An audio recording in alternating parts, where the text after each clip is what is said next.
Hey boy. Ya Mat. Din pun ada juga sini Oi.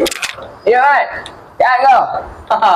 Ajar boy 50 boy. Kau ajar 50 Aku bagi kau lebih. Hari tu kau datang rumah aku, kau tak dapat barang kan? Tak apa, hari ni aku belanja kau barang lebih. Ni aku boy. Ya betul boy. Mana boy? Ya. Aku minta maaf lagi tu, aku langgar rumah kau kan. Aku minta dengan ayam kau, sorry boy. Aku panggil kau tak angkat boy. Tak ada hal lah Mat. Apa yang kau lah, kau balik dulu. Kau nak kena kan, sikit perut tu kan. Kau pergi balik dulu lah. Boleh tu, ada panas sikit aku bagi kan, buat cam sikit kan. Kena. Sikit perut boy, tak tahan lah boy. Terima kasih boy, belanja aku boy. Wah, duit pun tak angkat boy. Terima kasih boy. Belak lah boy, sikit perut Suka nak Mat.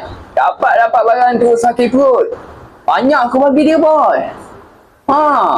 Suka sangat dia boy. Lihat Din, memang aku saja nak belanja dia Din.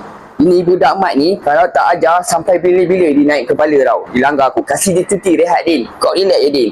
Aku boy dia kau buat kerja lah. Kau relax je lah. Kau nak game dia? Hello tuan. Oh ya boy, apa khabar? Sihat. Lama tak dengar berita kau. Sorry lah tuan, busy sikit tuan.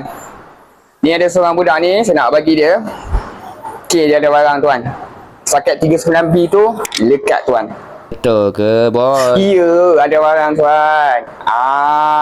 So angkatlah dia tuan. Kasih rehat sikit yang budak ni. Apa tu boy? Dia Mat tuan. Tuan pernah kenal kan nama dia Mat kan? Biasa pernah pergi rumah dia kan? Ya tuan, Mat. Okey, bye.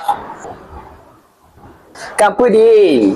Mat ni dah naik kepala sangat lah. Ni aku nak kasih ajar sama dia. Kasih rehat dulu boy. Sebelum dia petik aku, baik aku petik dia dulu. Kau relax Din. Boy lah ni. Ajar sama dia boy. Kasih ajar sikit boy. Paling sikit boy. Sikit boy, paling.